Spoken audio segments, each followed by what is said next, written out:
Stay quiet after disrespect. Good evening, everyone. Today I want to talk about something that feels deeply personal yet universally relatable, the moments when disrespect finds its way into our lives. It's tempting to react immediately, to match fire with fire, or to defend ourselves at all costs. But what if silence, thoughtful, intentional silence, could be the most courageous response? Staying quiet after disrespect doesn't mean accepting it, condoning it, or letting it pass unnoticed. Instead, it's about choosing self-respect over reaction. It's about reclaiming your power, not by shouting louder, but by standing still and grounded in your worth. Silence is often misunderstood. In a culture that prizes quick retorts and immediate reactions, choosing to remain quiet can be seen as a sign of weakness or submission. However, silence is not a lack of strength, it's a deliberate choice that reflects wisdom, self-control, and strategy. In moments of disrespect, our instincts may push us to react impulsively, perhaps to defend ourselves, to prove a point, or to restore our sense of dignity. But what if the most powerful response is no response at all? Silence allows us to regain control over a situation. When faced with disrespect, reacting emotionally often gives the other person more power than they deserve. A quick response might escalate tensions, lead to regret, or cause us to say things we don't mean. By remaining quiet, we resist the pull of impulsive reactions and give ourselves a chance to reflect on what's truly worth our energy. It's not about ignoring the disrespect or pretending it doesn't hurt. It's about pausing long enough to ensure that whatever we do next comes from a place of strength rather than weakness. Choosing silence is also a way of setting boundaries. When we stay quiet in the face of disrespect, we send a message that we refuse to engage in interactions that demean or diminish us. Silence can serve as a shield, protecting our energy and refusing to give validity to words or actions meant to provoke us. This isn't the same as avoiding conflict or avoiding confrontation. Rather, it's a deliberate decision to engage on our own terms and only when it feels productive.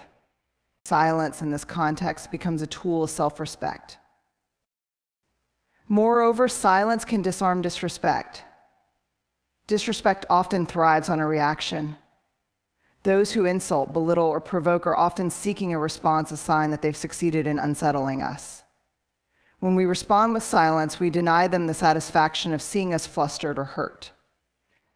This can leave them confused, frustrated, or even forced to confront their own behavior. Silence shifts the dynamic, showing that their words or actions have no control over us. Silence also creates space for reflection. In the heat of the moment, emotions can cloud judgment and lead us down paths we might regret later. Choosing to stay quiet allows us to process what has happened and consider the best course of action. Maybe the disrespect warrants a calm conversation later, or maybe it's better left unaddressed because it says more about the other person than it does about us. Silence buys us time to decide what is on issue, rather than rushing into a response that might not serve our best interests. Ultimately, silence is not about avoiding problems or letting people get away with bad behavior. It's about reclaiming agency over how we respond. It's a strategy that prioritizes thoughtfulness over impulsiveness, dignity over drama, and power over reaction. By staying quiet, we make a statement not of weakness, but of unshakable strength. Disrespect is an experience that almost everyone encounters at some point in their lives. Whether it comes in the form of a cutting remark, dismissive behavior, or outright hostility, it can be difficult not to take it personally. In the heat of the moment, disrespect can feel like a direct attack on our worth, character, or capabilities. But when we step back, it becomes clear that disrespect often says far more about the person dishing it out than it does about the person receiving it. When someone is disrespectful, their behavior is usually rooted in their own insecurities, fears, or unresolved issues. People who are confident in themselves and secure in their relationships rarely feel the need to belittle or demean others. Disrespect is frequently a projection of internal struggles, a way for someone to deflect their own pain or discomfort by targeting someone else. This understanding doesn't excuse the behavior, but it helps to put it into perspective. Their words or actions are not a reflection of who we are, but rather a mirror of what they are grappling with inside. Disrespect can also stem from a lack of emotional intelligence or self-awareness. Some people are not equipped with the tools to communicate their frustrations or disagreements in a respectful manner. They may lash out because it feels like the easiest way to express their dissatisfaction, even if it's not productive or justified. Recognizing this doesn't mean tolerating poor treatment, but it does mean understanding that their disrespect is a reflection of their limitations, not ours. One of the hardest truths to accept is that disrespect is rarely about us at all. It can feel personal, it's aimed at us after all, but in reality, it's often about the other person's perception, biases, or circumstances. Perhaps they're having a bad day, feeling overwhelmed, or harboring resentment that has nothing to do with us. Their reaction might be triggered by something entirely unrelated to our actions or character. When we internalize disrespect, we give it more weight than it deserves, allowing someone else's issues to dictate how we see ourselves. This understanding is powerful because it allows us to reclaim our sense of self-worth. When we recognize that disrespect reflects the other person and not us, we free ourselves from the need to prove our value or fight to change their opinion. Instead, we can choose to maintain our dignity and respond or not respond from a place of calm and confidence. By detaching from the insult, we refuse to let it define us. It's also worth noting that disrespect is sometimes a test of boundaries. People may behave disrespectfully to see how far they can push us or whether we'll tolerate being treated poorly. In these moments, our response matters not just for ourselves, but for the message we send about what we accept. When we stay grounded in the understanding that their behavior is about them, we can respond assertively without being drawn into unnecessary conflict. Ultimately, the way someone treats us is a reflection of their character, not ours. By keeping this perspective in mind, we can navigate moments of disrespect with grace, understanding that we are not diminished by their actions. Instead, we remain whole, regardless of how others choose to act. In moments of conflict or disrespect, the urge to respond immediately can feel overwhelming. It's a natural reaction. Our emotions surge, and our instincts often push us to defend ourselves or retaliate. However, reacting in the heat of the moment can leave us drained, upset, or even regretful. This is where the power of the pause comes in. Taking a moment to step back and breathe is not a sign of weakness, it's an act of self-preservation. Pausing is about protecting your energy, ensuring that you respond in a way that aligns with your values rather than letting the situation dictate your behavior. Energy is a finite resource. Every interaction we have, especially those charged with negativity, draws from this well of energy. When we react impulsively to disrespect, we risk pouring our energy into situations that don't deserve it. This can leave us feeling depleted and powerless. By pausing, we regain control of where our energy goes. It's not about ignoring what's happening or suppressing our emotions. It's about recognizing that not every moment requires an immediate response. Pausing creates space to reflect and decide if the situation is worth investing our energy into or if it's better to let it pass. Emotions can be powerful drivers of action, but they can also cloud our judgment. When we're angry, hurt, or frustrated, we may say or do things we later regret. The pause gives us a chance to process these emotions before they translate into words or actions. It allows us to check in with ourselves. How do I feel right now? What's really bothering me? What do I hope to achieve by responding? This moment of introspection can help us see the situation more clearly and choose a response that serves our well-being rather than our immediate emotional state. Pausing also sends a subtle but powerful message. In a world that often demands immediate reactions, choosing to pause shows restraint and self-control. It communicates that we are not easily rattled, that we value our energy and peace enough to take a moment before engaging. This can shift the dynamic of the interaction. People who seek to provoke or disrespect us may expect an emotional reaction, but when we pause, we disrupt that expectation. Our calmness can be disarming and may even lead the other person to reconsider their approach. Protecting our energy is not just about the immediate moment, it's about the long-term impact. Each time we choose to pause instead of reacting, we strengthen our ability to stay centered in difficult situations. This practice builds resilience, teaching us that we have the power to control how much space someone else's behavior takes up in our lives. Over time, this mindset helps us conserve energy for what truly matters: our goals, relationships, and personal growth. Ultimately, pausing is a form of self-care. It's a way of telling ourselves, I am worth more than this moment of negativity. By choosing to pause, we honor our energy, protect our peace, and ensure that our responses reflect our true selves, not the chaos of the moment. Silence is a language of its own, often more powerful than the loudest words. When faced with disrespect or confrontation, the instinct to speak up, defend, or retaliate can be strong. Yet there is profound strength in resisting this urge and allowing silence to do the talking. Silence is not an absence, it is a presence. It has weight, intention, and impact.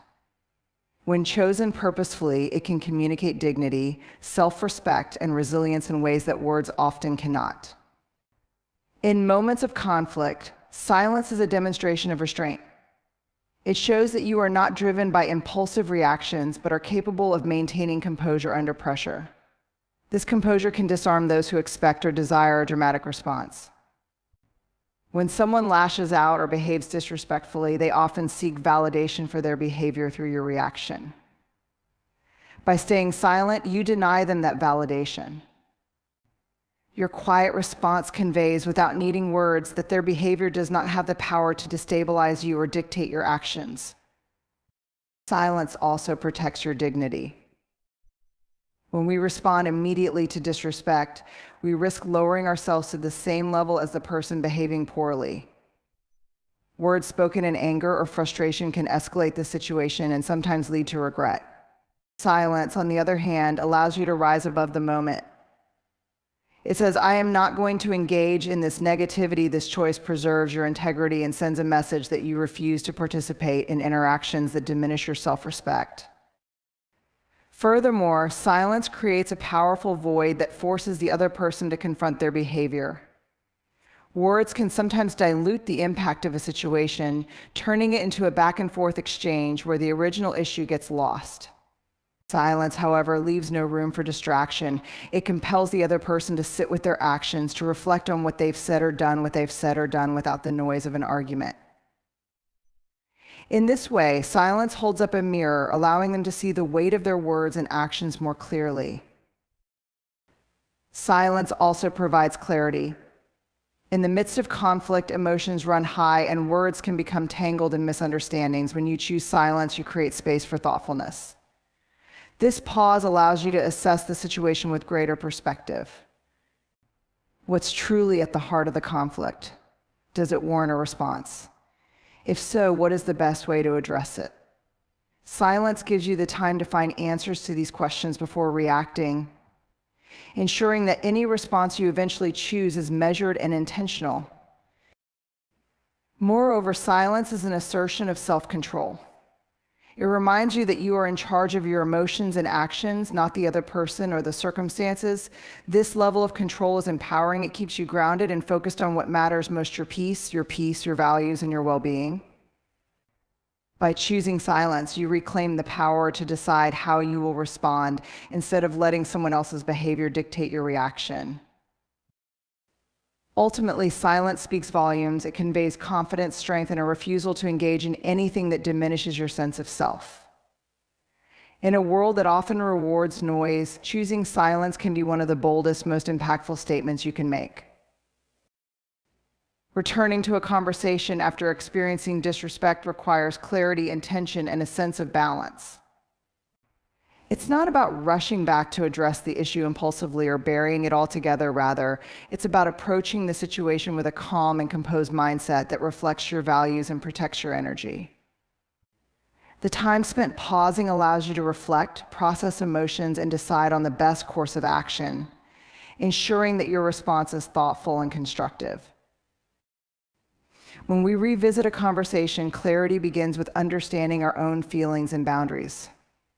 Before re-engaging, it's essential to ask ourselves key questions. What about the interaction felt disrespectful?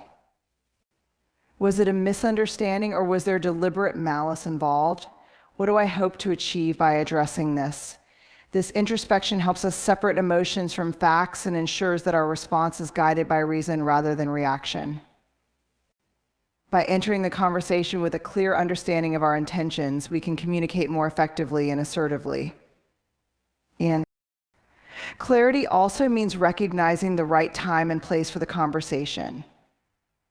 Addressing disrespect in the heat of the moment can often escalate tensions, making it difficult to reach a resolution. Waiting until both parties are calm allows for a more productive dialogue. When the dust has settled, approaching the other person with a tone of curiosity rather than accusation can foster understanding. For example, asking, "Can we talk about what happened earlier?" opens the door for discussion without immediately putting the other person on the defensive. Equally important is the language we use when returning to the conversation. Clear, assertive communication is key. Using I statements such as "I felt hurt when" or "I was taken aback" shifts the focus to our experience rather than pointing fingers. This approach not only helps express our feelings but also invites the other person to share their perspective, creating space for mutual understanding. Clarity is about being direct and honest while remaining respectful, ensuring that the conversation stays focused on resolution rather than conflict. Returning to the conversation also provides an opportunity to set or reinforce boundaries. Disrespect often stems from a lack of understanding or recognition of our limits. By calmly but firmly articulating what is acceptable and what is not, we teach others how we wish to be treated. For instance, saying, "I value our relationship, but I need our conversations to remain respectful," communicates both your expectations and your commitment to maintaining a positive connection. Finally, clarity means being prepared to accept different outcomes. Sometimes revisiting the conversation leads to resolution, with both parties gaining insight and moving forward. Other times it reveals deeper issues that may require ongoing work or even a reevaluation of the relationship. Approaching the conversation with an open mind and realistic expectations ensures that we stay grounded regardless of the outcome. By returning to the conversation with clarity, we reclaim our voice and our power. It allows us to address disrespect in a way that aligns with our values and promotes growth for ourselves and for our relationships. In the end, returning to a conversation with clarity is an act of courage and self-respect. It shows that you value yourself enough to address disrespect thoughtfully and that you believe in the possibility of resolution and mutual understanding. Not every conversation will go as planned, and not every person will respond the way you hope. But by approaching these moments with intentionality and grace, you remain true to your values. Ultimately, clarity is not just about resolving conflict, it's about reaffirming your worth and setting a standard for how you deserve to be treated. Each time you engage with this level of self-awareness, you strengthen your ability to navigate difficult situations with dignity and resilience. And in doing so, you create space for healthier, more respectful connections in every area of your life. Thank you.